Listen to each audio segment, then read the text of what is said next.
Good morning and welcome in. This is 5 Clubs on Golf Channel. You are a vital part of our game. Thank you for having me on. All the way to the green. It was, whoo, boy, was that fun. I've always wanted to be on 5 Clubs. Thanks, Gary. Good morning. Welcome to a live edition from Quail Hollow Club. It is 5 Clubs, not only on Golf Channel, but PGA Tour Radio, Channel 92 on Sirius XM. And like yesterday, all 2 hours that we've got for you today, not only on Golf Channel, but also on Sirius XM. A little early start for us on this Wednesday, and it is Pro-Am Day here at the Truist Championship. You've got some celebrities in the field. You got a kid who grew up in the Charlotte area, played at Myers Park High School, who led the New England Patriots to the Super Bowl last year. Drake May is going to play later today. A very appropriate grouping that he's got. I'll get to that in just a couple of minutes. But we got a lot to get to, and no matter where we are, you know that this program is always brought to you by Century Insurance. Business insurance is what they do at Century, and if you need yours evaluated, do it with them because they want to be right by you. Their investment with us, but most importantly, at all levels of the game of golf, from the first tee to the United States Golf Association and the PGA Tour, it is Century Insurance right by you. So 2 hours means a lot of people are going to be joining me. So let's get to your tee sheet on this Wednesday edition of the program.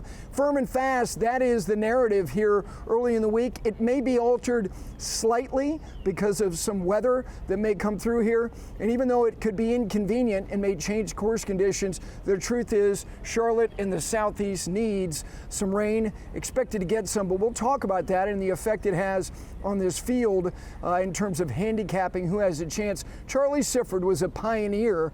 He was somebody who was born on South Tryon Street in Charlotte, North Carolina, made his way to Philadelphia and eventually to the World Golf Hall of Fame. And yesterday, in conjunction with Truist, a 8-foot bronze statue was unveiled on the Trail of History here in Charlotte in Midtown. We will talk about that as well. Bill Rogers, the CEO of Truist, he was the one who eventually is the guy who signs off on any big investment that they make as a financial institution. $200 million is what they've invested in this event in the PGA Tour. My conversation with him this morning. Agent 89, Steve Smith. I covered more than half of his NFL career working here in Charlotte, covering all sports. Golf is something he loves, and he is going to be here this morning with me, as well as number 28. Guy wore yellow shoulder pads. Never forgot when he would take his jersey off end of games after being a battering ram for the Panthers. He was a guy who led them to their second Super Bowl appearance. That is Jonathan Stewart. He will be with Agent 89 himself. Lucas Glover, he won here in 2012, 6-time winner. He is the chairman of the Player Advisory Council on the PGA Tour. You know he has an opinion, or 12. We'll get to all 12 of those opinions when he joins me here in hour number 1. Taylor Zarzour, Charlotte resident, host of The Starter on PGA Tour Radio. He's going to join me as well right here. Adam Sperling, tournament director of the Truist Championship, is going to be with me. Plus, we got dogs. Special edition of Dogs of the Week, and we got our picks and updated standings. The staff of 5 Clubs, not a bunch of schlubs in 2026. Very solid performances. 3 people picked the winner last week on the PGA Tour, so we update the standings. We got your picks as well, and as I mentioned, with you until 9 a.m., not only here on Golf Channel, but also if you're leaving the house, you're on the road, Sirius XM, it is the home of the PGA Tour Radio, Channel 92. As somebody who been a resident here on 2 different stints in my life and my career, being here in 2003, remembering that week, there was a lot of weather, and everybody knows that there are a lot of places in this country that experience, pop-up thunderstorms, and usually the spring season is met with a lot of moisture. That has not been the case here in Charlotte and throughout this part of the country. And so this golf course out here a couple of weeks ago, and I played the golf course, and I was stunned. Shouldn't have been maybe because it's been so dry, but the greens were so firm and the golf course was very, very fast. That makes for not only a more entertaining television product, but if you're out here in person, similarly, the ground is a huge factor. And unlike the PGA Championship, which was here last year in the same month, right around the same time, about a week later, the rough is not as appreciable as it was last year. It's a major championship. They're going to top off the rough just about 2.5 inches. So you can hit shots into these greens, but the difference is that unlike most years where you have some rain that softens these conditions, right now that is not the case, and you have a lot of fairway height surrounds on this golf course. There's a ton of contour on these greens, and so if the golf course remains pretty darn firm, that makes iron shots and the quadrants of these greens more exacting to not only hit to the areas you're trying to hit them to, but also to hold these greens as well. And a couple of players, including the defending champion who did not win here, Sepp Straka, and Matt Fitzpatrick, who is already a 3-time winner on the PGA Tour. Both those guys were in the media center yesterday. Matt Fitzpatrick, who again, coming off that recent win 2 weeks ago at the Zurich Classic with his brother Alex. Alex was also in the media center yesterday, but some thoughts from Matt about what he saw when he got out on this golf course. And like many players in this field, one of the things that was very noticeable was the firmness and bounciness of these fairways and of these greens. With the weather we had last year for the PGA, the greens were a little bit softer, the rough was a little bit higher. This week it's actually the opposite. The greens seem to be very, very firm, and the roughs are a little shorter, which is nice. But yeah, I'm really kind of shocked at how firm the greens are right now, and that's definitely going to make it a great test. When the greens are firm here, it's really tough. Your landing spots get really, really small into the green, and puts an even bigger premium on hitting fairways, because trying to get up and down around these greens when it's firm is really hard to do. So it just puts a premium on ball striking, not necessarily to make birdies, but just to give yourself some easy pars. And it can play really tough. We're expecting a little bit of weather, I think, on Thursday, so hopefully it doesn't rain too much, because I think everybody playing loves a good firm golf course. Yeah, everybody loves it, and particularly the viewing audience, whether it be in person or watching on television. It's just more fun. It's far more interesting when it's not just an aerial game. And, to hear the players talk about that and being out on the golf course, not only Monday, but also yesterday, and being here just a couple of weeks ago, that's what it is. And we had Keith Wood, who is the director of Greens and Grounds here at Quail Hollow, on the program yesterday. It's interesting, there are a lot of golf courses in the Southeast that do not overseed their golf course with perennial ryegrass, and certainly for the presentation of this championship, Quail Hollow does that. And so there are a couple things about that in particular. 15 billion seedlings are planted on this golf course in autumn every year, that is held through the middle of May for this championship. And by virtue of doing that, the ryegrass itself absorbs so much of the moisture already that this area gets through the winter months and into the springtime. So the golf course has the opportunity, not to mention they have all the technology in the world here at Quail Hollow with hydronics to be able to dry the golf course out here, not to mention sub-air as well. So they've got all of the technology, but they also have had weather for the past 4 months that has lent itself to what could be as fun and as interesting an examination as you could have around here. And it's interesting, going back to when the tour returned here in 2003, I was doing my local radio show here, and David Toms won the golf tournament. David Toms began what has been, a very, very good string and list and roll call of winners here at the Truist Championship. He won in year one. He made an 8 on the closing hole. Just showed you how big of a margin he had standing on that 18th tee. And that 18th tee is the culmination of what is from the beginning has been the hardest closing stretch on the PGA Tour statistically, and they've done a number of things to those 3 holes, 16, 17, and 18, since they came back here. And when you think about the 16th hole, and in particular the closing hole, as we get a look at it, the one interesting element of this hole is the stream system that by its look you would say, well, it works down the left-hand side of the hole. From that tee back in that chute, it almost looks like it is bisecting the fairway, because you have a fairway bunker on the right-hand side, and that fairway bottlenecks between that creek that kind of meanders to the right, and you have the greenside bunker, and then that creek runs all the way up the left-hand side, all the way to greenside, and then back around and wraps around the back of the green. And it is precariously close to the left edge of that green. And if you look at history, there have been a lot of players that have come to that 18th tee with a chance to win this golf tournament. And again, when you stand back on that tee, it is very, very narrow, and it's the culmination of what is one of the most entertaining and interesting and challenging stretches that you will find on the PGA Tour. And that was also something that both Matt Fitzpatrick and Sepp Straka talked about yesterday. Obviously coming down the stretch there, 14, it's a drivable 4. 14 is a drivable 4, and there's water left, so you feel like you've got to hit a good shot there, and you definitely feel like you have to pick one up.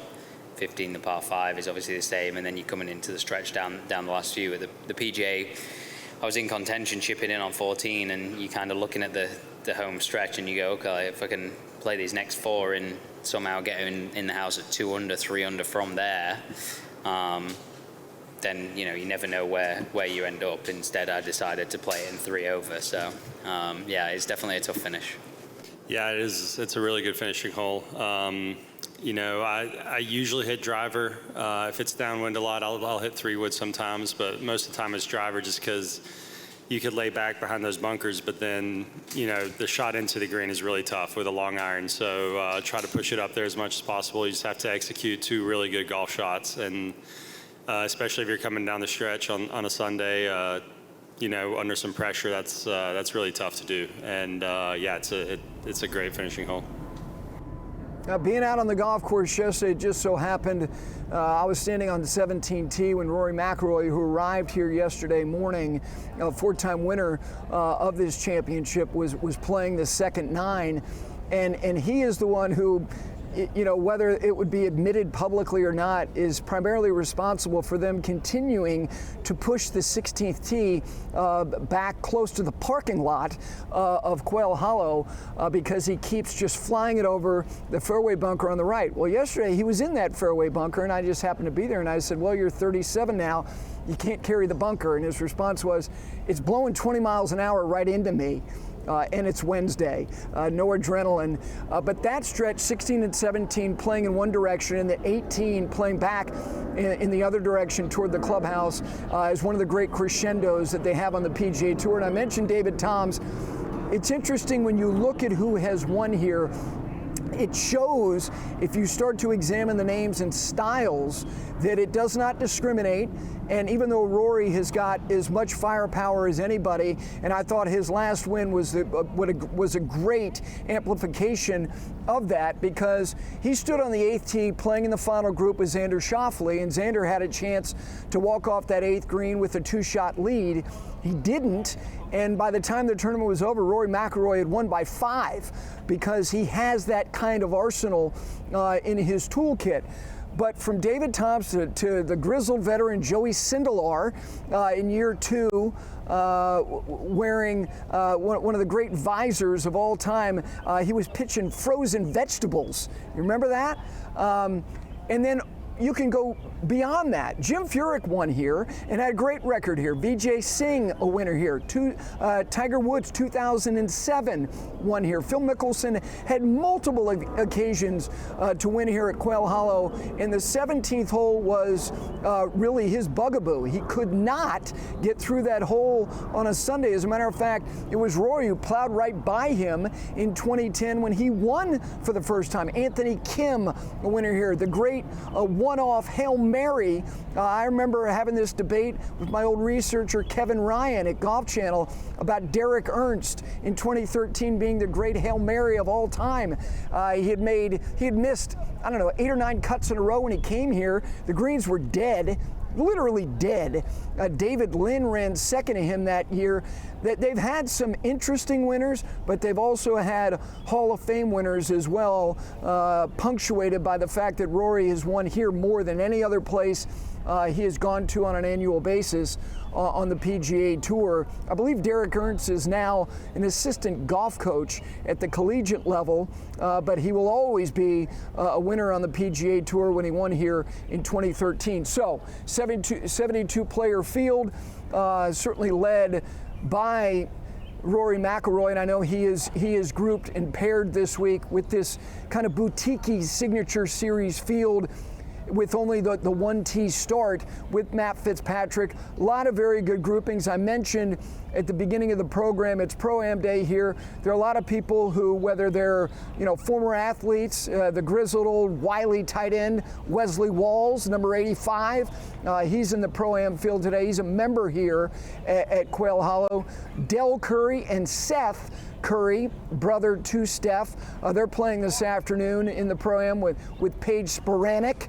And you've got some drivers as well. NASCAR, this is home for NASCAR. Many of the drivers and their shops are north of town here of Charlotte. And you have Kyle Larson.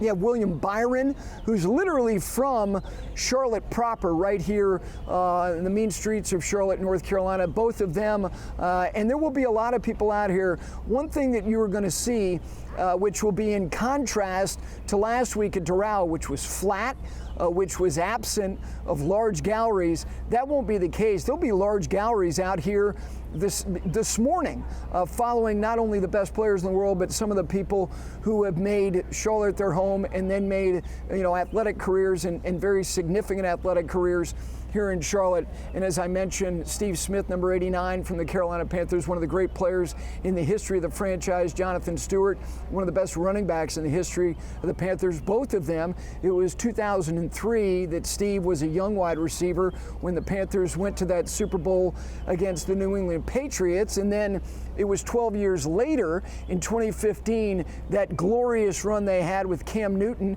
Jonathan Stewart, being one of the backs in the backfield for them, and then they ran up against the Denver Broncos and got manhandled in that Super Bowl out in the state of California. So it's Pro-Am Day here. Got a lot of guests that are going to be joining me, including Lucas Glover, who, with Lucas, we can talk about state of his game. It's also great to talk to him about state of tour, because he is not only the guy who is the chair of the Player Advisory Council on the PGA Tour, he will next year begin a board seat for 4 years, and he is somebody who is righteous about his opinions, and they are counter to a lot of the positions that the kind of the front-facing guys, the guys who are at the top of the marquee on the PGA Tour have about what the direction of the PGA Tour should be. And coincidentally, I know it was newsworthy yesterday and covered extensively, not only on PGA Tour Radio, but also on Golf Channel, about the comments not only from Jon Rahm, but Bryson DeChambeau. We'll talk more about those Monday. Monday will be recap here of this championship, but also our PGA Championship preview. Gil Hance is going to be on the program. He's responsible for the restoration renovation of Aronimink, which will be hosting the PGA Championship in Newtown Square, PA next week. Not to mention a past champion of the PGA, Mark Brooks, will be on the program. So we got another 2-hour program Monday. So we'll talk more about Jon Rahm and Bryson DeChambeau, both of them, of course, in the field next week. They're playing golf outside of D.C. themselves. And very interesting and noteworthy what both of them had to say, not to mention the actions of Jon Rahm resolving his grievances with the DP World Tour. Do not know if they had the feats of strength as well. If they did, I would be very impressed. If you got that reference, I'm most impressed. All right, we take our first break. Again, with you for 2 hours here, Golf Channel and PGA Tour Radio. When we continue, the CEO of Truist, the choice to invest in the PGA Tour and the Truist Championship for a lot of years. Bill Rogers with me. Nice to have you with us live from Quail Hollow Club on a Wednesday here of the Truist Championship. We're back right after this.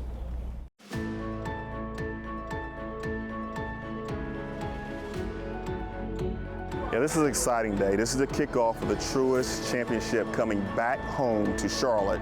And this is the kickoff of Truist Championship Tuesdays, in which every first Tuesday of the month, we're going to reward and recognize a business, organization, or a person for their commitment to making Charlotte greater. So today, we unveil the Charlie Sifford statue, which is a remarkable statue to reflect a great human being who inspired us all in the game of golf. Of course, he was the first African-American to play on the PGA Tour, but he did much more than that on and off the court. So we're happy to partner with the Trail of History to bring this statue to the Charlotte community.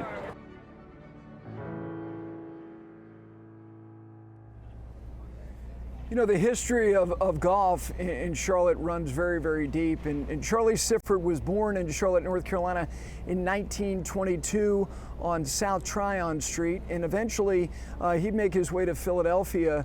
But this is somebody who passed away in 2014. He was enshrined into the World Golf Hall of Fame in 2004. He was the Jackie Robinson of the PGA Tour, challenging the Caucasian-only policy on the PGA Tour in 1961.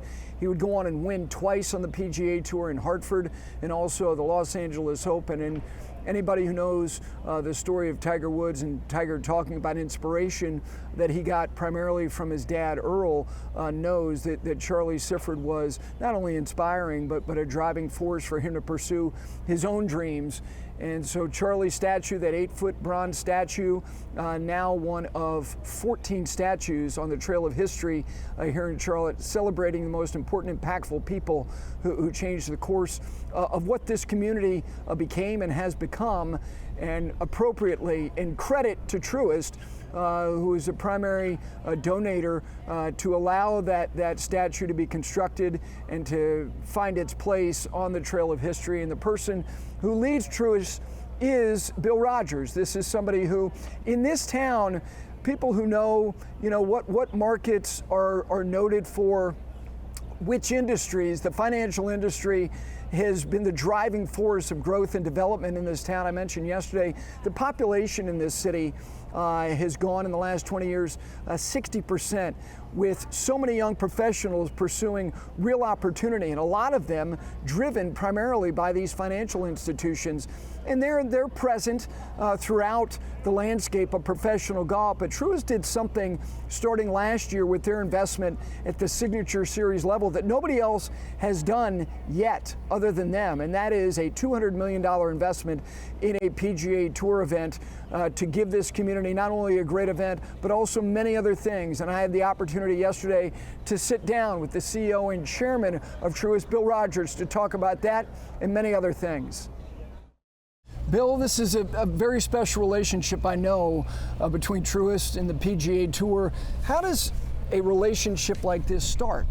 Yeah, so let me start by thanking you, Gary. You've been with us since the beginning, so I think you understand the importance of this and how important it is to Charlotte, and that's part of the story.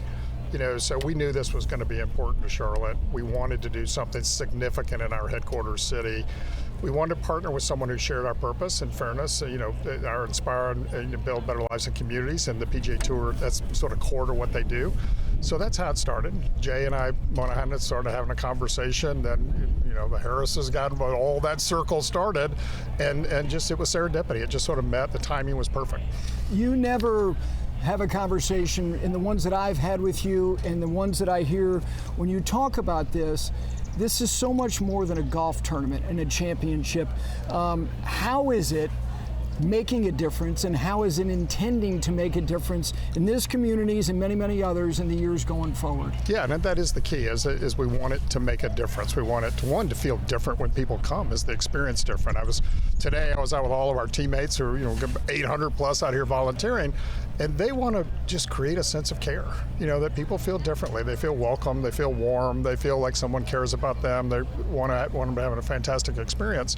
And then we want that to be what the community feels. Today we had a great day today. We started off with a dedication, working with the Trail of History. Dr. Charlie Sifford, dedicated a statue to him. Just what a great way to start this, and that emblematic, hopefully, of like our commitment to the community, and starting with Dr. Sifford's a great place to start. It is. Your commitment started not recently. It started last year with Philadelphia.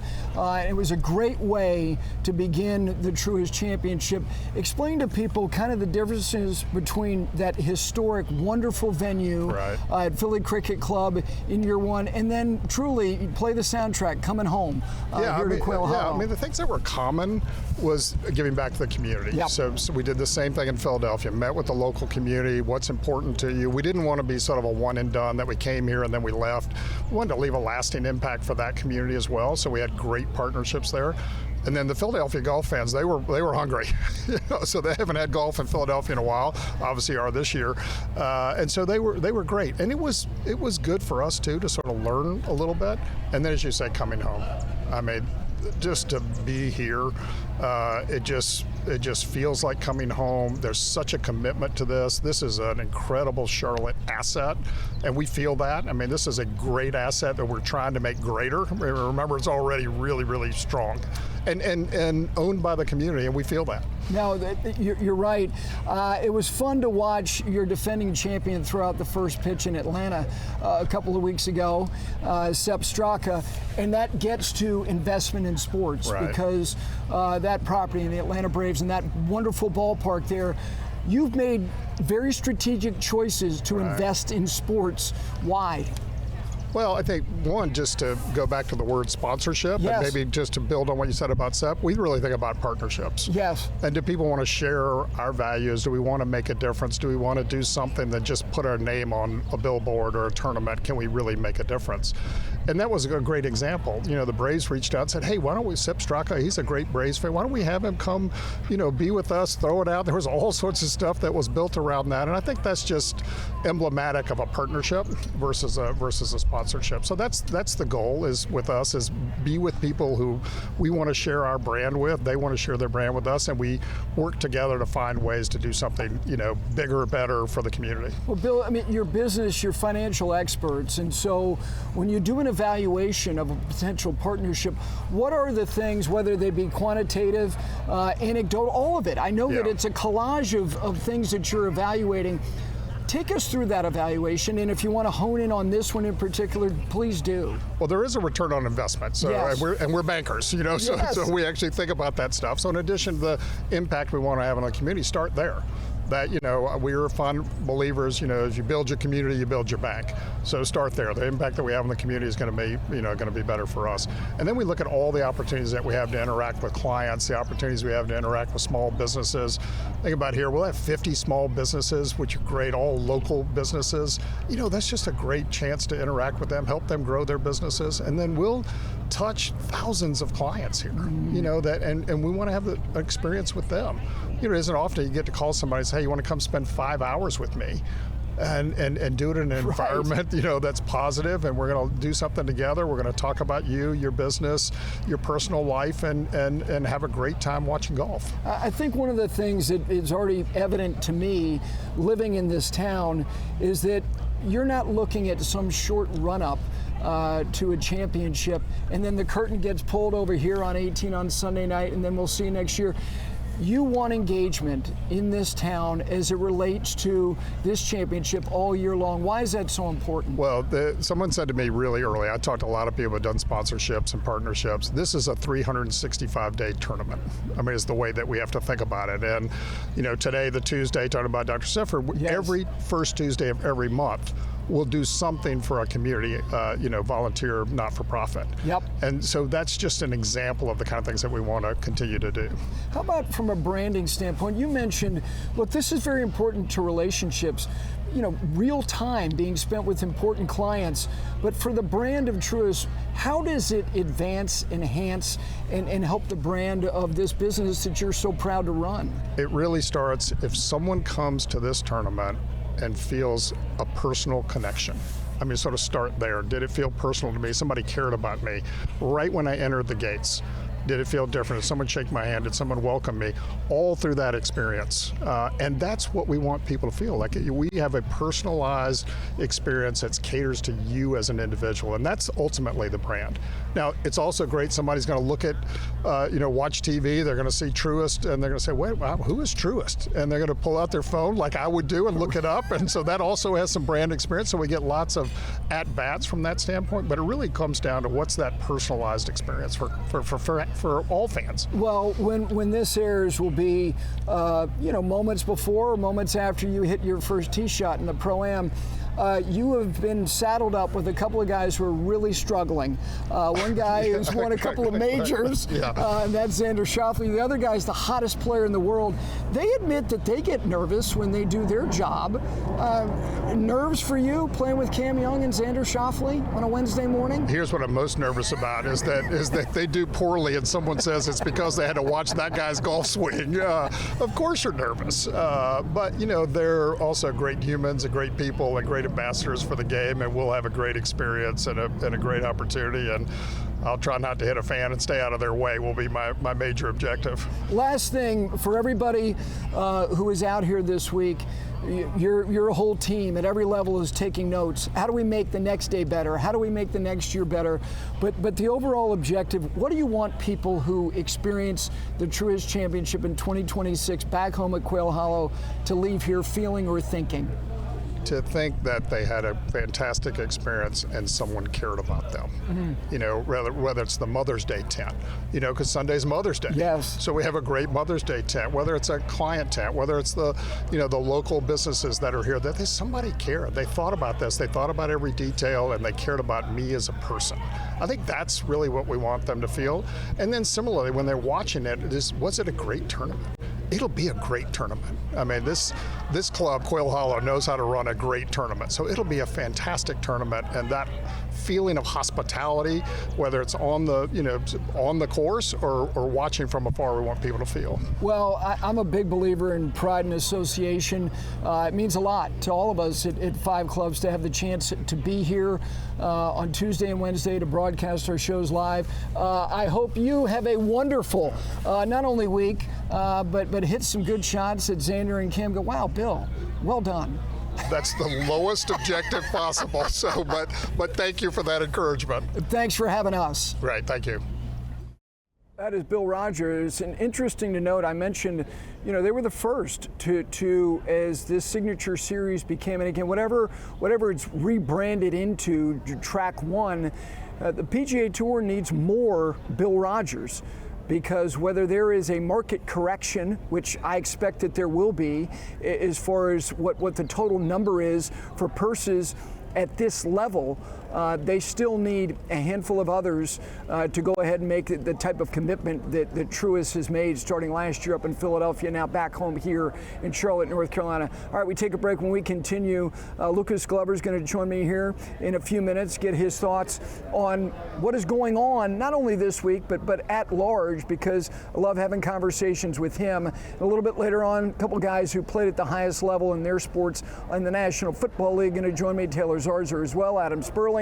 It is a Wednesday edition, our getaway day, Pro-Am Day here at the Truist Championship. Back with Lucas Glover right after this.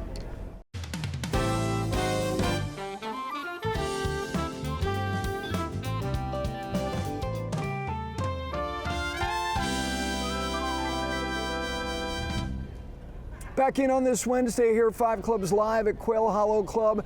Truist Championship Pro-Am Day. This signature series event will begin tomorrow, 72-player field. In the field, he's a past champion here, 6-time winner, a U.S. Open champion as well. But now he has business cards that says Player Advisory Council Chair. He is Lucas Glover. Good morning. Morning. Thanks for having me. How you feeling? Good. Yeah? Yeah, got up early just to come see you. I appreciate it. You're not playing until this afternoon. I know how much this championship, you got a lot of friends who are members at this club.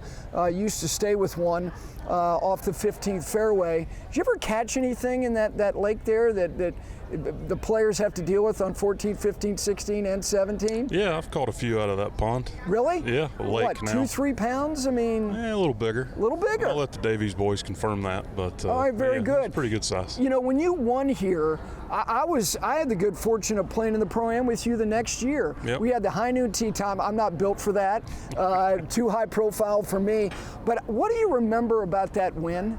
There are things, I want you to give me reflections on that win, which meant a lot. Every win means a ton because it's such an elusive thing to do. What do you remember about winning that tournament right down here? Yeah, making a lot of putts for starters, but I think the longest lasting memory would be the playoff with Jonathan, my college teammate for 3 years and still a close friend. And yeah, I was actually played the back nine yesterday and was talking about it and had one of the worst drives I've ever hit up left of the creek and got a good break. And but yeah, him making that putt in regulation and then the playoff with him, that'll be my lasting memory from him just because we're so close. No doubt. A couple things.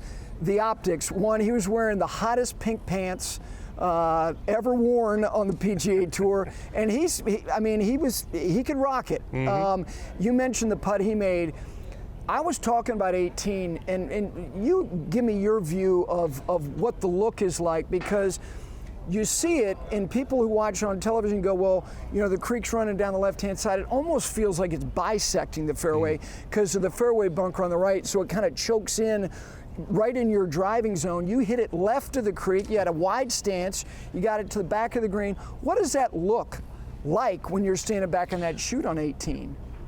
It's one of those, if you were at ground level, it might not look as intimidating, but the fact that you're 40, 50 feet above the fairway, you can see all the trouble.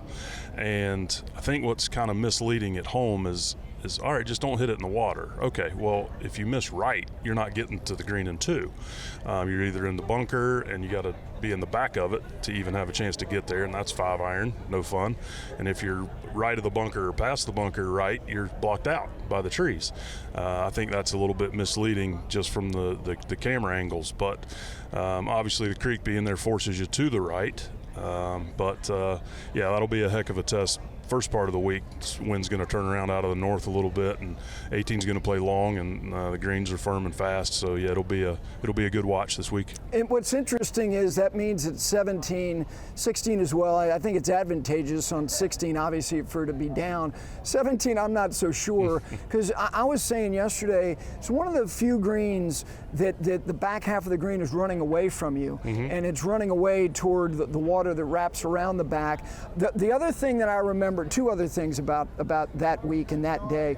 First of all, the beard was stout. Yes. That you had then. Yeah, you look thick. like a setup guy for the Milwaukee Brewers. Yeah, that's fair. That's fair.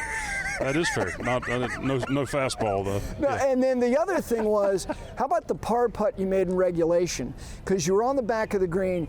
That had at least 8 inches of break left to right. That was a grown-up make. Yeah, right that there. was good. That was good. I made a lot of putts that week, and the hole looked like a bucket. I'm not sure why. Yeah. I didn't hit it like myself. I just made a lot of putts, and I think statistically, it was one of the of that year. It was one of the worst ball striking tournaments for a winner.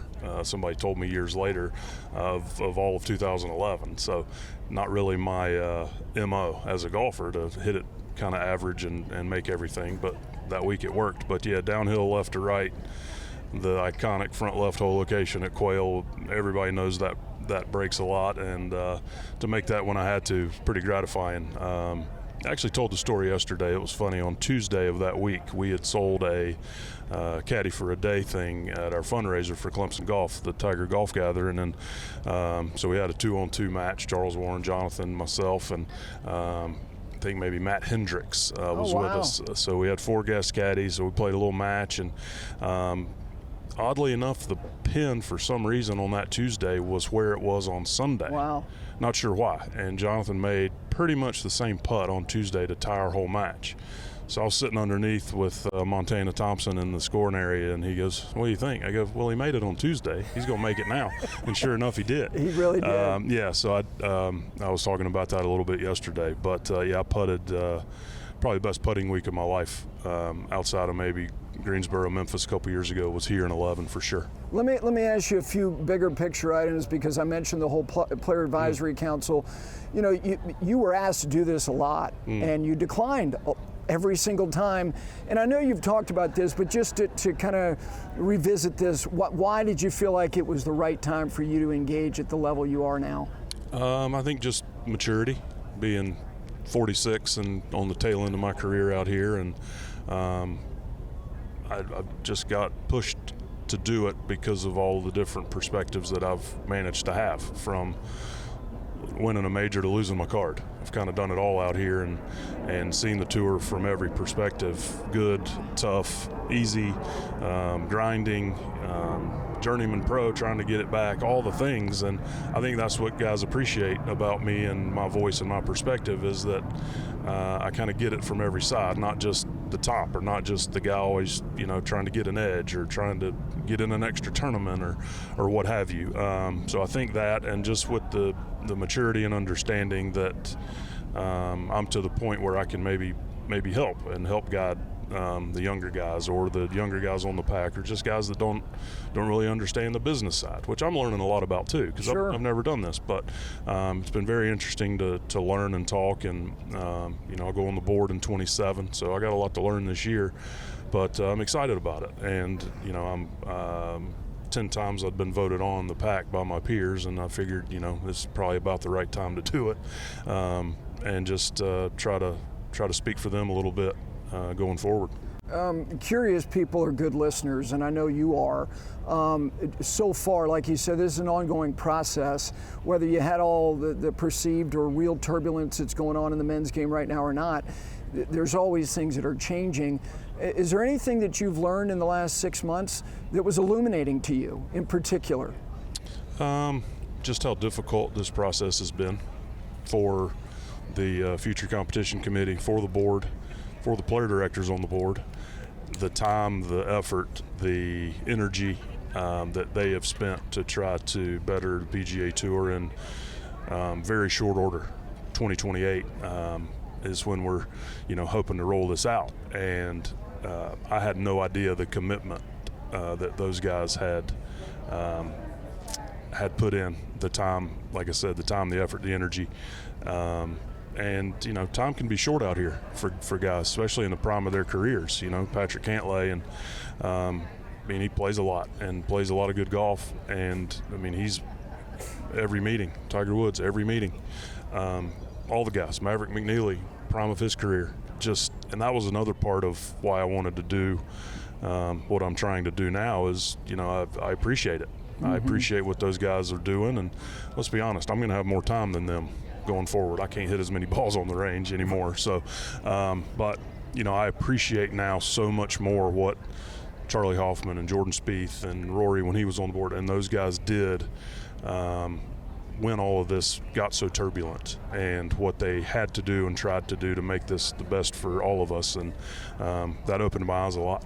We're going to take a quick break. Lucas is going to stay with us. So my conversation with him on a number of things, including, you know, he talked about age, and when you do this as long as he has, motivation, how much has it changed, 20s, 30s, 40s. Great to have him with us. Great to have you with us here live from Quail Hollow. We continue here at Golf Channel and PGA Tour Radio right after this.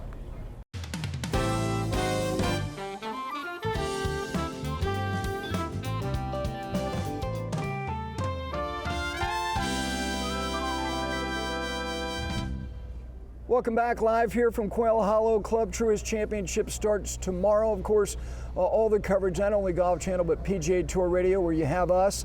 We're not done at 8 o'clock. We got another hour until 9. Always great to have a conversation with Lucas Glover, who has won here. It was 15 years ago. 15 years ago, and again, great memories, so many wonderful friends here. A couple other things, because of what is happening over there on LIV, you know, a lot of people going, what effect is it going to have over here? The member return program has been executed. It's been put in motion by Brooks Koepka and Patrick Reed. Different pathway. I think because of the divestment of the Public Investment Fund of Saudi Arabia, that's now top of mind for a lot of people. I'm curious for you, Brooks Koepka and Patrick Reed, the idea is, and I think this is real, it was their choice, where it wasn't, okay, we're now in this precarious place, I got to find a safe landing place.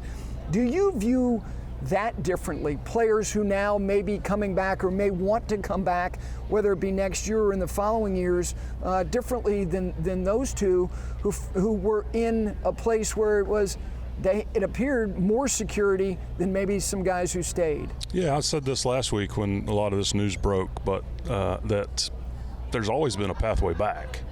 It's just a matter of where you fell in the hierarchy, depending on your status or what you've won or where you stood on the tour when you left. That being said, those guys took advantage of their ways back, and there were penalties or suspensions or whatever that may be. And from the tour perspective, they violated the tour's contract, or however you want to view that. So there's always been ways back. It's just a matter of them being used and executed, and I got a feeling they will be more going forward. Patrick bet on himself and deserves to be back. He played his way back in, and that's great. Brooks wanted to come back, did what he had to under the guidelines, and he's back. I think it's great. They did what they had to do to get here, and now they're back, and that's great for the tour. I mean, they're huge names, major winners, multi-major winners, and known commodities. So it's good for the PGA Tour. Well, somebody gave me advice years ago about, when you leave a job, if you do, don't throw toys on the way out, because you never know when that could be something that people will remind you of. Do you view players, whether they were part of litigation or not, in terms of how many obstacles or how arduous that obstacle might be to find their way back? Does that factor for you? Well, first of all, that stuff's way above my pay grade. Second of all, I said this last week too. I got kind of bombarded at the Cadillac Championship just because I was a little green. Because you don't do your radio show anymore. Well, that's fair. That's fair. I was somewhat prepared, but the answer's still the same. Human beings are human beings. I'm not going to judge someone for a decision they made to further their career or do what they thought was right. But I live under this umbrella of the PGA Tour, and what they decide are the penalties or punishments or suspensions for guys that decided to go elsewhere. That's not up to me. But I try to treat everybody the same no matter what, and that's with respect. And I'm not going to begrudge anyone for doing something they felt was right or what they wanted to do for their career. The motivation for you, what was the primary motivation for you in your 20s? And then did it change in your 30s? And is it now different in your 40s? The motivation's the same. I like to compete and get that feeling on Sunday coming down the stretch when you're in the hunt, and it's the same. I hadn't played very well this year, and standing on 18T last week in the best shape I was in all year so far, and that's a very difficult tee shot for me because I can't carry the water on the left, and that fairway looks like a cart path for guys that don't hit it, can't carry it at 300. And I hit the best drive of the week there, and it felt good. And I actually said something to Tom, my caddy. I said, I hadn't had that feeling in a while. That was fun.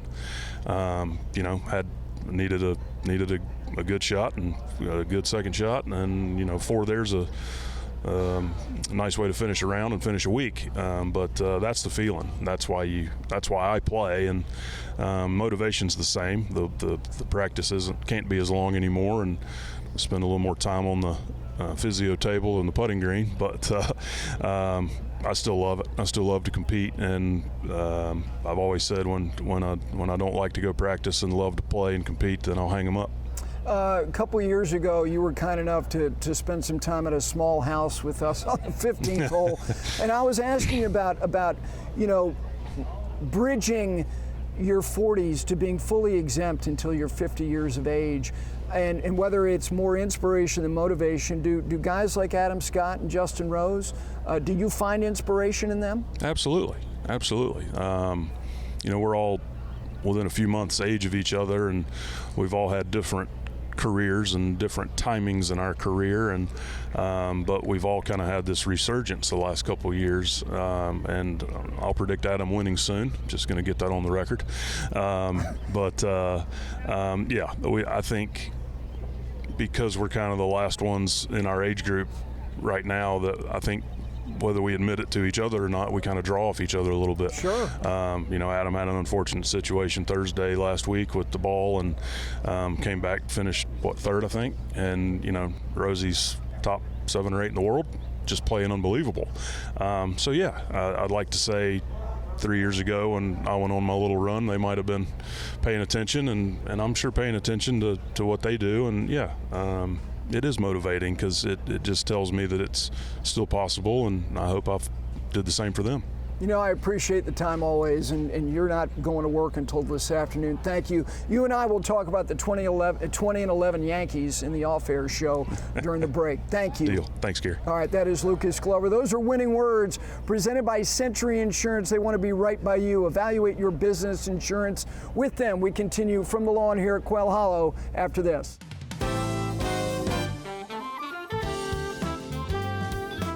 Good morning and welcome in. This is 5 Clubs on Golf Channel. You are a vital part of our game. Thank you for having me on. All the way to the green. Woo! Boy, was that fun.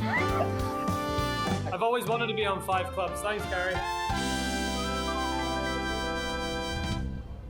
Welcome back live here to Quail Hollow Club, Hour 2 on a Wednesday here of 5 Clubs. Golf Channel and PGA Tour Radio, Channel 92 on Sirius XM. I'm Gary Williams. This program, every hour, every location, always presented by Century Insurance.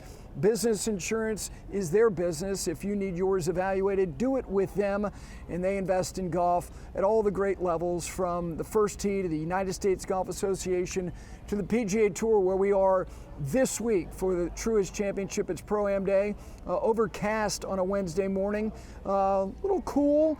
There is some weather that is expected to come through here, so probably some rain they're going to have to manage tomorrow. The weekend looks very, very good for this 72-player field, and it is absent of the number 1 player in the world, but this is something that is part of the narrative every week on the PGA Tour.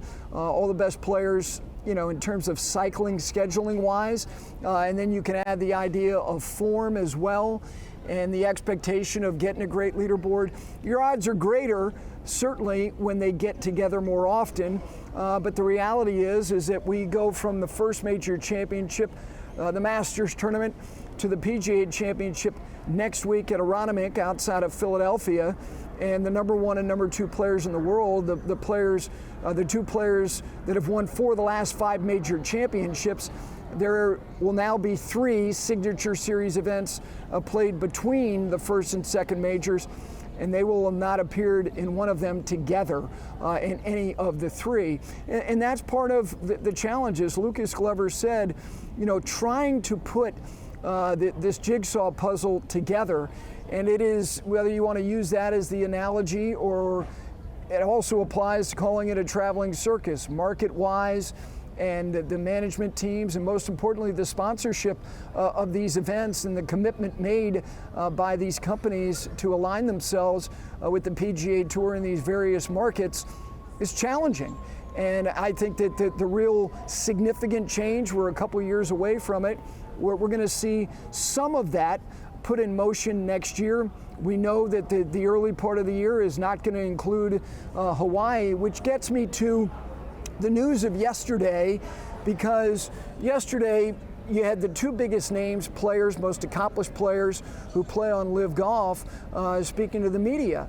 And it was newsworthy and noteworthy, starting with Jon Rahm, because John has resolved his disagreements that he had, to put it mildly, with the DP World Tour, which included the fines that had been levied against him. That was a meter that continued to run, which I never thought was going to be something that we were going to get, like maybe the players' union in the ownership in Major League Baseball, as they hurtled toward a potential work stoppage in their business at the beginning of next season, which could come to fruition.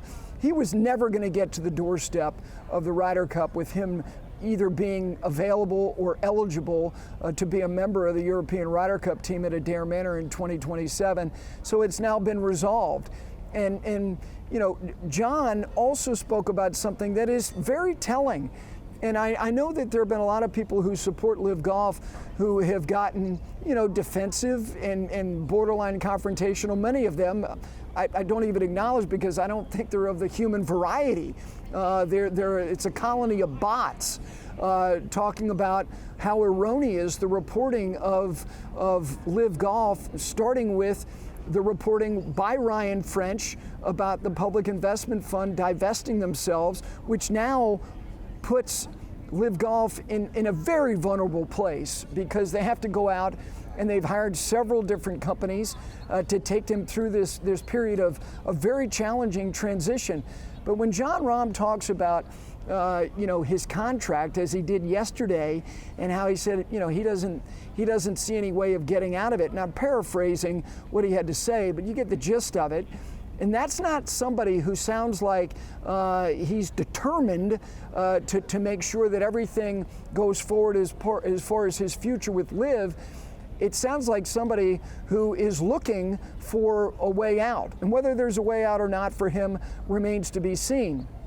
The second individual is Bryson DeChambeau, who has a profile and an audience that, to his credit, is real and it's robust. And whether you want to talk about how inflated the audience is as it relates to the content that he puts out and distributes on his YouTube channel, a couple things as it relates to him speaking about, you know, trying to grow that, and that's fine.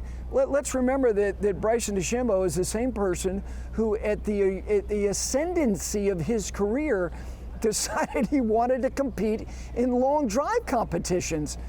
He is his own person, and it means that he is maniacal about his process.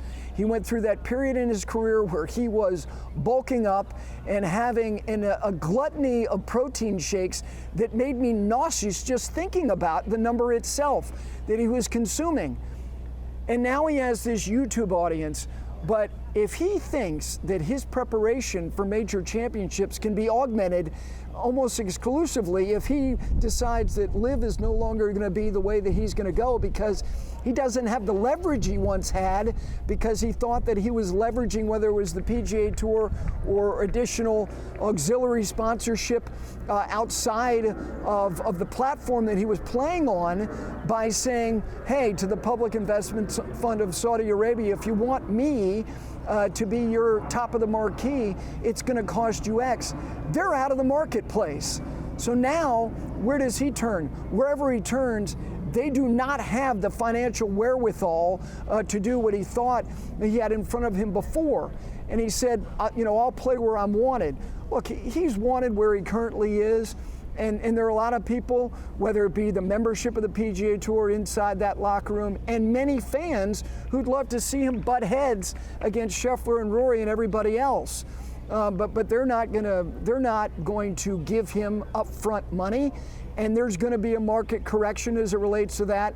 And then the other thing that he touched upon yesterday was the well-being or the welfare of the PGA Tour, saying they're not doing great either, and talking about employment and contraction there as it relates to the workforce of the PGA Tour and reducing fields.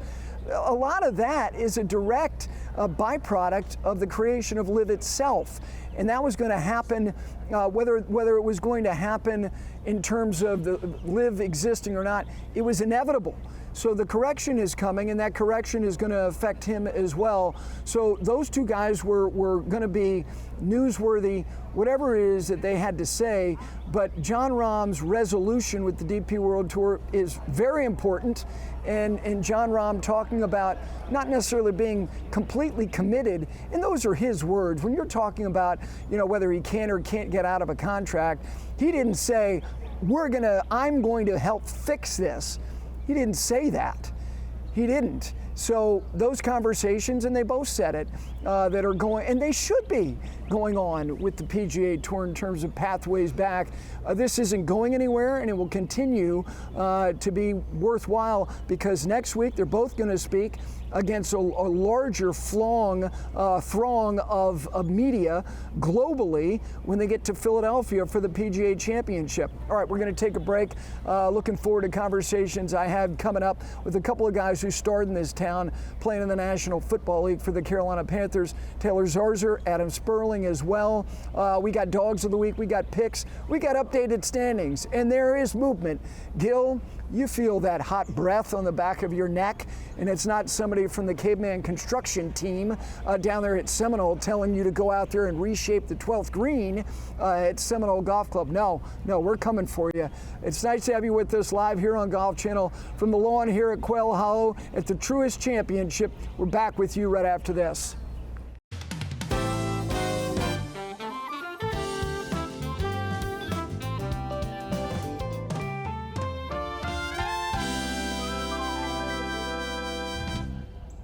Welcome back to Five Clubs Live here on a Wednesday from the lawn at Quail Hollow Club, site of the Truist Championship Pro-Am Day today. There are jerseys on this property already. We'll get to that in a moment. Joining me now, Executive Director of the Truist Championship is Adam Sperling. This has been home for you for a while. You know how much people at this club love not only golf, they love championship golf. It's finally home. Good morning. How you feeling? Good morning. Feeling great. It's good to be with you. Yeah, we've called Charlotte home for 8 years. It's been the best 8 years of our lives, personally and professionally. And there's just something about how the community comes together around the game of golf. Charlotte, Quail Hollow, the Carolinas, as you well know. And I think today is, and this week is really the culmination of decades of support across the game and across the community. And the nice thing living here, knowing that, yeah, they'll pull the curtain here Sunday night down the hill here on 18 Green, and then the process will start again for 27. Your team, the membership here at Truist, they've already been taking notes. How do we make it better next year? What is, so you mentioned the 8 years for you in this town, about a signature series event and what distinguishes it? Yes, we know about world ranking and strength of field. How about for you as somebody who is running this? I think it sets the bar, right? If you're going to have 72 of the best players in the world come to your hometown, you've got to deliver accordingly, and it's got to be consistent. And part of what makes this so great and what makes the responsibility so great for so many involved is you're trying to reach that bar and surpass it every day across every element of the event. And this is why doing what we do here in Charlotte with the leadership that Truist and Quail Hollow Club and our civic leaders provide is that we look at it across the whole landscape of how can we go from good to better, better to best. And you say it's a year-round job. We're already making notes on 2027. We talked a couple months ago. We said, look, if it's a good idea 2 months out, it's a great idea 14 months out, right? So let's give it time, make sure we can get it right. But you think about the property inside the ropes, few and far between. Outside the ropes, even fewer. But the way the community engages, the way Truist activates throughout the entire year, trying to drive community impact. I've been in the business for 25 years, and you have certain courses, you have certain communities, you have certain titles. I've never been anywhere where across the board, everything comes together like it does here in Charlotte. For you, an executive director of an event at this level, you have this great sponsor who's made a huge investment in this championship. And then you mentioned the field. How do you balance the needs and the things that Truist wants to achieve with the impact they want to have not only on the community, but I'm talking about this week, and then the people in that locker room? How about for you in terms of time over there, time over here, time everywhere? How do you do that? Well, one, we've got an incredible team in PGA Tour events, and this is now operated, and it's the best group and collection of talent and hardworking, caring individuals I've ever been a part of. And two is you listen and you find, maybe we can't give you 100% of what you're looking for, maybe we can't give them 100%, but we can get you 90. and we can get them 85. And when you put it together, it equals 200%, right? So it's really about taking the time. We talk about being intentional. Challenge with that is, you can be intentional or you can be fast. You can't be intentional and fast. So we prioritize being intentional. We prioritize building with purpose, just like Truist does. And it comes together, and everybody feels like they've got the best of what they need. Legacy is an interesting word. The reputation of this club, it started immediately, because I was here in 2003, and as somebody who grew up loving the PGA Tour, loving professional golf, watching it, going to a handful of events, I knew how different this was, and I knew that the players were going to respond immediately. Tiger came here in 2004. He didn't add events here, there, and everywhere. He rarely did it. He was very discerning. How about now, with it being what it is, a signature series event, Truist as well, legacy and the reputation of this club, this golf course, and not to mention the list of champions as well? Well, I think that's the responsibility that we all feel across where we don't fear it, we embrace it. Right. But you go back to the start and the origin of this club, and Arnold Palmer and his influence and his relationship with the Harrises, and it starts there. Right, and I think everybody buys in to just delivering the best every year, year after year, year after year, and it's a great responsibility. But that's why we do it. That's what we're in it for.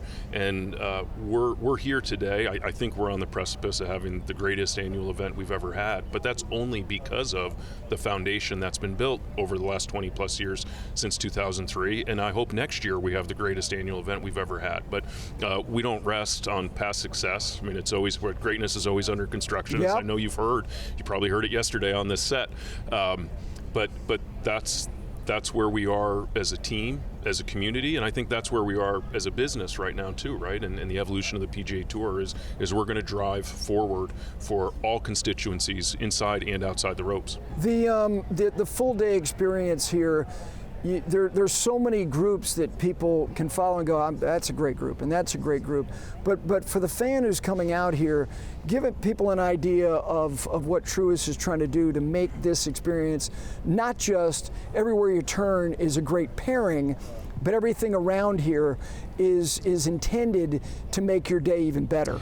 Yeah, again, I think it's the intentionality and the commitment to the community. So you look at our Pro-Am today, yes, you have a Super Bowl quarterback in Drake May, but for those of us in Charlotte, that's your Myers Park QB1. So we're excited to have a Mustang out here, and then, well, we're going to make sure he's playing with Keegan Bradley, right? So you got a nice New England connection.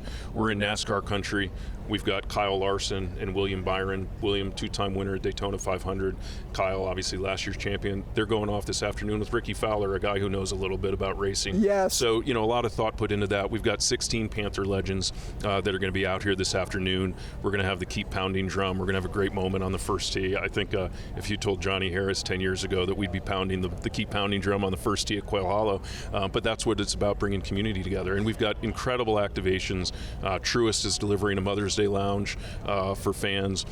We have our partners with Atrium Health delivering free water and family care center. Hendrick Autos delivering public seating for the first time ever on the 17th green. And all the years here, it's always been corporate, and they've got amazing views. And then in order to find your way around, we've got the new Smart Map presented by CPI Security that's going to help everybody not just find who's playing where, but if you want a burger on your way there, if you need to go buy a hat, it's curated. It's going to help you navigate these 250 acres with ease. Back to the whole idea of Charlotte and the identity of it, making it, you mentioned all these Panthers, Drake going to high school here. I would add, Del Curry had his jersey retired this year by the Charlotte Hornets. One of his sons, Seth, who played for the Hornets last season, but went to Charlotte Christian and played there where his older brother, Steph, played as well, feeling like it's distinguishable, that there is a great Charlotte flavor to all of this. Well, and I think to that point, this event means so many things to so many people. for so many reasons, and it's been such a community staple for so many years. They have memories of coming out here, right? I mean, a lot of the guys out here, celebrating today, maybe they came out in 2003 and they remember as fans, as kids, just kids in Charlotte. So, this is truly a community event.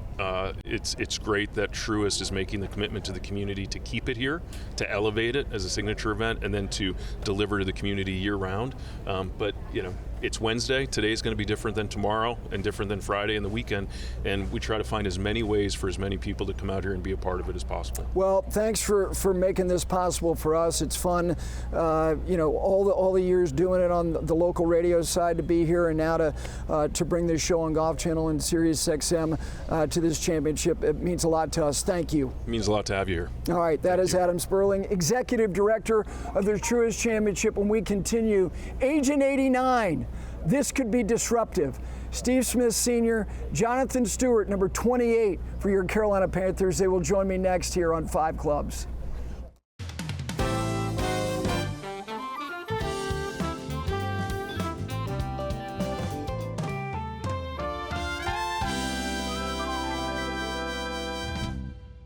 It's the preparation, the movements that become second nature. Precision matters. This is performance refined.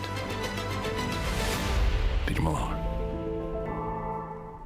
Yep, so if you walk in every shop, you're going to see Peter Millar, but the beauty is that they've got you covered wherever you're going. It is where luxury meets performance. It's Peter Millar and petermillar.com. The two guys joining me now would not wear the mediums that I wear in Peter Millar. Number 28, Jonathan Stewart. Agent 89, Steve Smith Sr. All those great years for the Carolina Panthers. Now, you guys are menacing area golf courses because you play a lot of golf together. First of all, a guy from the Pacific Northwest, SoCal guy, but Charlotte's been home. I know you're both very proud of not only all the years playing, but being local residents here. How you both feeling? I feel great, man. City of Charlotte's grown so much since I've been here, 2008. You can come in straight from the airport and you see the growth. The skyscrapers, Charlotte has a lot to offer, but it's actually, in my mind, it's becoming a mecca of golf. There's a lot of golf around here. The private courses are great. A lot of opportunities to play public courses as well. You got Pinehurst down the street, basically 2 hours away. You got the ocean. So this is a lot of golf, man. So it's a perfect time for us to be where we are here in Charlotte, retired and playing golf. And I follow both you guys on all your handles, and I know how much you love golf. In my lifetime, I never thought that a PGA Tour event would be bringing you to town like the RBC Heritage did. And you were tooling around, talking to Brooks Koepka. And you had an event years ago. You had Alex Smith, you had Hines Ward showed up for your event, for your charity. But why has golf been really good for you? I know you're into it. Golf has been a great space for me. I quit playing for about 5 years. I'm talking about chucked the clubs and was like, man, this is not, I know, huge shocker. And this is not for me. And man, I got out there and I started trying to figure out what can I do, something where it's challenging but I can actually relax. And if funny, I actually enjoy golf. It's relaxing, and one of the biggest reasons why is like golf is like life, right? Where you sometimes can have a great shot on one hole, then in the next hole you go and you don't have a good enough shot according to yourself. Just like life, and we quickly forget from one hole to the next how finding a ball, that little white ball, is so precious. And for me, that's under that category of gratefulness. Like, do we understand what we have gotten from the last hole or not? And a lot of times we don't, because we're so, especially for myself, we're so driven with the goal. We're so driven with, can I get it in there under what is expected? So for me, I play with my kids. I play with strangers. Stewie plays reciprocals or public courses. Yeah. I ain't playing. I play everywhere. I like to figure out, oh man, this course has this to offer. That that's different cool. ways, about how people get to play the golf. So and there is a lot of good layouts. Yeah, there is. It might not be the best maintenance, but you can respect the layouts and what they're trying to achieve. So when you got drafted, and when running backs got drafted in the first round, multiple, and it was on the back end of his time here before he went to the Ravens for 3 seasons. You probably didn't play a round of golf when you guys were teammates, did you? No. I didn't have clubs. You didn't have clubs. Yeah. And now here you are, because the mortality of professional athletes, particularly in the sport you both played, look, you're looking for things to do, whether it be the competitive Jones. But I think for guys like you, what's neat to me is to see you guys riding in a golf cart, busting each other's chops, and enjoying a day together. You know what it is, man? It's what I've realized once I retired, the thing that you miss, everybody asks, like, oh, do you miss it? Do you miss football? Do you miss playing in the NFL? There's certain aspects of it that I miss, but the one that I miss the most is the locker room. And when you're in that cart with Steve Smith, with a brother that you cherish, and the relationship and the friendship and the bond, that's the locker room again. You know what I'm saying? So when it comes to what golf has to offer, what it has to offer, it gives you something to look forward to. It helps you sharpen your skills, it helps you stay sharp with a routine, waking up in the morning, thinking to yourself, I'm working out now to play golf. I'm working out so that way I can turn, in ways to where I'm not getting injured on the golf course, so that way I can still be upright at the end of the week. But it's how good can I get? That's why, a lot of people play sports. It's like, man, how good can I get? I'm going to practice to see if I can, if you're playing basketball, you're practicing those 3-pointers to see how many you can make, right? When you're playing football, you're training vigorously hard on the off season to see how good you can get for your team. And so now it's nothing different with golf. It's how good can I get at golf? When can I break 80? I'm trying to break 80. So if there's anybody that can help me, please send them my way. Well, there are plenty of people. I think it might be the user of the Hey, man, of the that's why I need, I feel like it's still a team aspect of, being able to help out. But let me ask you about as it relates to this event. Yep. You were one of the key figures that helped the Panthers get to their first Super Bowl. You were one of the key figures to help them get to the second one. Both of you ended your careers with other franchises, but you came back, signed a one-day contract, and you're a Carolina Panther. Whatever discord there was, it has nothing to do with the discord. It doesn't? No, it has to do with the business of football. So for me, honestly, I've never said it. I retired a Baltimore Raven, not because I dislike the Carolina Panthers. It has to do with the Baltimore Ravens own my rights. Okay. So every time I do something with the Carolina Panthers, they actually have to negotiate with me and talk to me. I actually own my own rights. Okay. If in a contract they get those stipulations, so all the things that you see me doing with the Carolina Panthers is basically a business move. It's not a personal move. Okay. I am never going to be in the Hall of Honor with the Baltimore Ravens. I wasn't there long enough. Right. And they will never use my jersey or my likeness without my permission. It's business, so it's not personal. It's not even. I just played here 2.5 weeks ago with me and Tep. We played a quick little 9. Yeah. He took me for $1. But anyway. Well, he'll be on here in a moment. But it just to celebrate my point. I hate that I missed that. My point is, I have no problem with it. Everything that I do, whether people believe it or not, it has a reason underneath it. But at the end of the day, I will be buried in North Carolina. I live here. My family lives here. My kids live here. Yep. This is my home. However, I always will rep LA. That's the only hats I wear. No, I know. But for me, what's neat is that, look, I covered the franchise when it had some years. Now you have these multiple generations of players. When I see you guys come back for reunions, and now you're going to have a collection of guys who helped that franchise build an identity. They're going to be out here today. That to me, Jonathan, is cool to see a franchise grow up, and then it gets celebrated around an annualized event in a sport that you guys now both love. Yeah, you know, it's an opportunity for fans to feel some nostalgia. You know, whenever you have a nostalgic moment, you feel connected even more so, right? It's like, oh man, there's roots, right? And at the end of the day, people just want to feel rooted in something. You know, there's so much going on right now with social media. Things are moving so fast, and you know, it's crazy out here. So to be rooted in something, to be implanted and finding your footing, and being able to like connect with, you know, guys like myself and Smitty, to something that is universal for this for the city of Charlotte. It does something in the sense of like the connectivity, like the tissue. For me, golf has been that place. In the locker room, I was all business, all about doing the goal. For me, you know, Jonathan, he's trying to get under 80. For me, golf is a place where I get to meet people, and I get to meet people, and they get to meet me in a way that's a little bit different. I've been a little bit callous and a little bit rough around the edges, but on the golf course, really, it humbles me.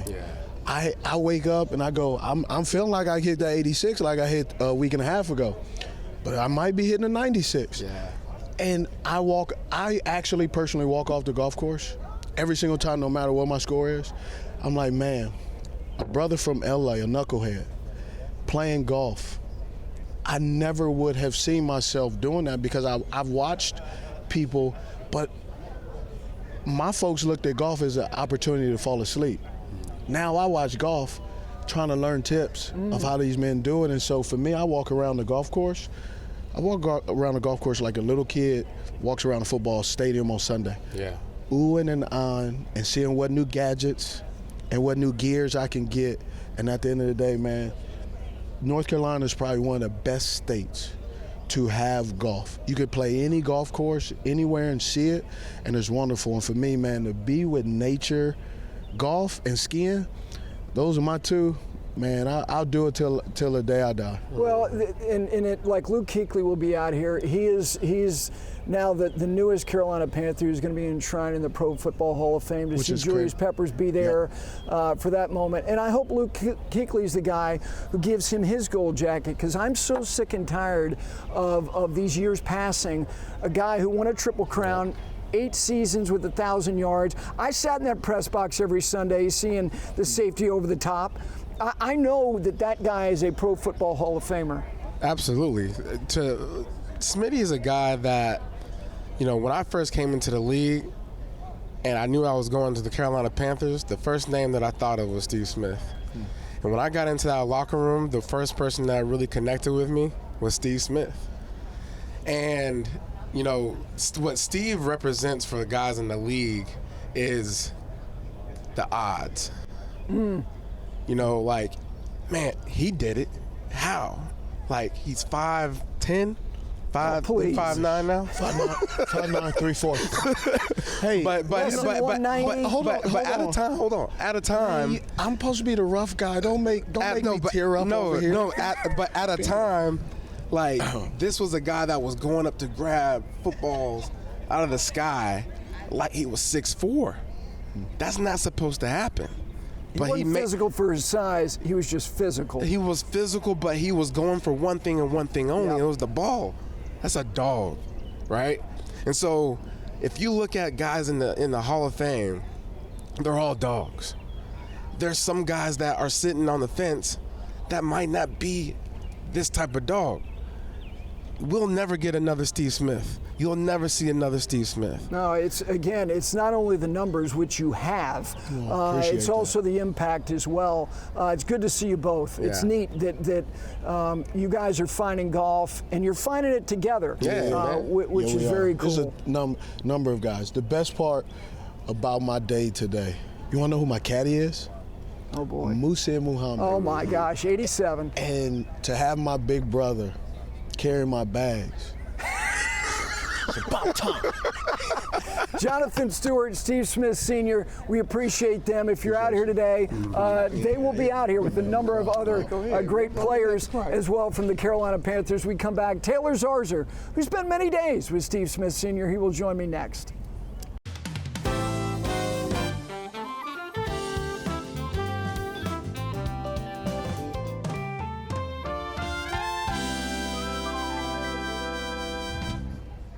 Welcome back, live here at Quail Hollow Club on the lawn. Truist Championship Pro-Am Day today and tomorrow, of course, this 72-player field will be underway. You can watch, of course, on Golf Channel. You can listen on PGA Tour Radio, Channel 92 on Sirius XM.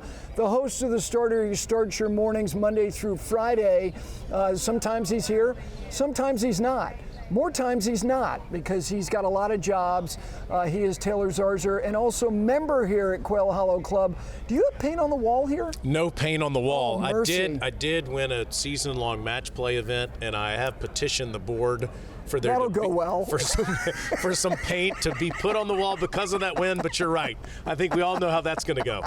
You're going to stay with me to the end of the show. We're going to do dogs together. Okay. We may have another kind of dog as well. We'll have picks to boot.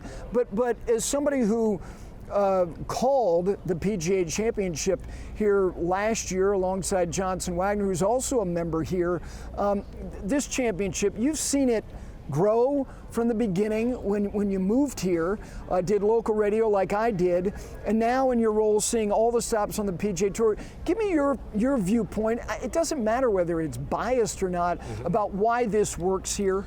It has become such a huge extension of the community and has been for so many years. Charlotte is a golf town, Gary, you know that, and this town just loves the sport. There's a deep passion for golf here.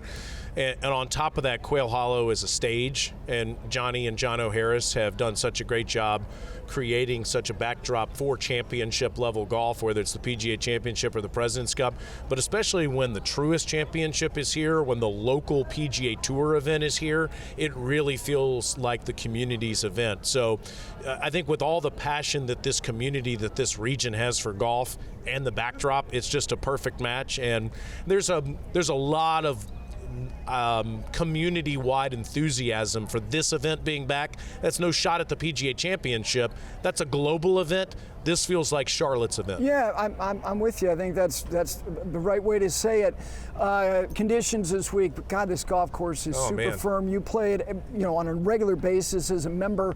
May get some rain that could soften it to a degree, but if it is firm, on the much firmer side, how does that change the way you evaluate handicap in the field? Well, I think that makes it much more challenging to shoot a low score out here. Amelia was on with you the other day, and she's also a member here, and she was talking about how tough the first 3 holes are and how tough the final 3 holes are. It's a really challenging start and a really challenging finish, on top with how firm the greens are. I was fortunate enough to play here last week. My friend Wesley Walls clipped me last week, and so we will not be winning any match play events in 2026. I think he's doing 2 loops out here today in the Pro-Am, which is not anti-vanity index. Which, oh my goodness, there needs to be a serious audit there. And you know what? He can be as mad at me as he wants if he keeps beating me with all those shots that he gets. But the golf course was in extraordinary condition. It's as good as I've ever seen it. Keith Wood was on with you yesterday, I believe. Yes. And it's just he's done such a tremendous job with this place. The rough isn't as high as it was for the PGA Championship, but I think it's the perfect length for a signature event on the PGA Tour. You want to see some birdies and eagles. You want to see something maybe in mid-double digits win the tournament. And that would be my expectation, especially if the golf course softens a little bit with all this rain that's coming in the next 24 hours. Yeah, and the great thing about the crescendo being as difficult as it is that the 2 holes that precede it are as gettable as any 2 holes on the golf course. So you have a drivable 4 and 14, an uphill par 5. I mean, that's where Scotty slammed the door last year in the PGA, was doing what Jon Rahm didn't, which was taking advantage of 14 and 15 and then being sturdy coming home. How about Rory? Why do you think, starting in 2010, in every year since. 3 more wins. He's got 4 here. Why has this place been his happiest place? Well, I think there are a number of reasons. First of all, the guy's one of the greatest drivers of the golf ball ever, if not the greatest. And if you are able to hit the ball 340 plus yards off the tee, you have wedges into so many holes here, and you have such an advantage if you can bomb it out there in the fairway and get past trouble. And he's hitting it past trouble on so many holes. This seems to accentuate his strengths more than most courses do. So I'd say that. On top of that, he has spent a lot of meaningful days in this city. Yeah. He has celebrated a lot of his birthdays in this city. His birthday was this past Monday, and he turned 37. But, you could go through more than 10 of those birthdays, and he's had them here in this community. So he feels like family to a lot of the people here in Charlotte. And it's reciprocated too. I mean, he has said a number of times, that if he had a house in the mid-Atlantic region of the United States, it would be here. Yep. So I think that he has really good vibes. He's extremely comfortable, but make no mistake, his talent, this golf course fits his talent perfectly. And I look forward to giving him the trophy again on Sunday afternoon. Oh, well, the prelude. I know you're going to speak to him, and people will be able to hear that on PGA Tour Radio. When he won in 2010, he was turning 21. Yeah. And I was with him a couple weeks ago, and I said, a lot of Jaeger bombs after that win before the players. He goes, God, I felt so bad. He goes, that was a long time ago. It's a great story. Yeah. All right. You mentioned handing him the trophy. Our team at 5 Clubs is having a very, very good year. So as we take a look at the updated standings, Brendan DeYoung, I mean, he's like the Arizona Diamondbacks of 5 Clubs. From the cellar to the penthouse, he is now out in front. Gil is now in second. I had Cam Young, so did you. Yeah. But you... I stay in last even though I won. Yeah, I mean, how about that? Yeah. Very competitive league you're very in competitive. here. I did cut the deficit off a little bit. Yes. And much more respectable total earnings as well. So with that being said, those are the updating standings. It is a Rory fest this week. Look at the number of people who are going with Rory McIlroy. Overwhelmingly, our team likes him. There's only a couple of departures. Gil playing Xander Schauffele, and then myself and Brendan DeYoung. Who is your leader going with Ludwig Åberg, who 4 of his last 5 starts have been top 5s? No one's picking Cam Young. No. How about that? No. That was my choice. It was between Rory and Cam, and I went with Rory. I think those guys are the heavy favorites this week. Understandably. All right, since we are here and it's a Wednesday, we got to do Dogs of the Week, a special edition of Dogs of the Week here. If you've got a dog that has a relationship with you through the game of golf, pictures, videos, send them to us, dogs@5clubsgolf.com. Here we go. Release the hounds on a Wednesday. That is Augusta. The owner is Sean Buska. He's the head golf pro at Clinton Country Club. Clinton Country Club is in Clinton, Connecticut. Gus, the owner, is the head golf professional there. Riptide is a 4-year-old golden retriever at Skokie. Great place. Had the Western Am last year in Glencoe, Illinois. The owner, Gideon Traub, is the director of golf. Riptide, the unofficial title of Director of Smiles. Next up is Spirit.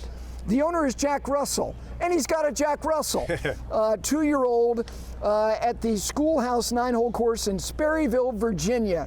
That is great. Next up is Princess Kate. The owner is Justin Chang, a 12-year-old French bulldog who enjoys cart rides at Potomac Shores Golf Club in Cherry Hills, Virginia. And finally, we got the Quail Hollow Club dog to put a bow on Dogs of the Week. That is Bella, the 7-year-old pit bull that hopefully chases Taylor around this property. Favorite and best trait, can eat anything and will eat anything. Those are your Dogs of the Week. And since it's Dogs of the Week, we're going to have a bite of a Gleazy dog. If you're coming out here, the Gleazys are on property. Gleazy is a Charlotte-based company, and they also got the Carolina dog sauce as well. This is a fully doctored dog. You went with all the fixins. Wow. Okay. You're going to need a minute. Do you need some help? Do you need to come in out of the bullpen? If you're going to take a bite of a Gleazy, have it all. This is a double smoked brisket hot dog. This is a grown man's hot dog right here. I went conservative. just to show off all of the options. Our man Bryson and those guys do a great job, but you went all in there. That's impressive. Well, the other thing is that they've got this sauce. It's got a little bit of heat to it, which accompanies it. You can buy this at Harris Teeter's or at Target nationwide, but they are building a great brand as the hot dog of golf. All right, final thoughts from you. This means a lot to you. You love this place. You have people you love. Yes. You spend countless days with out here.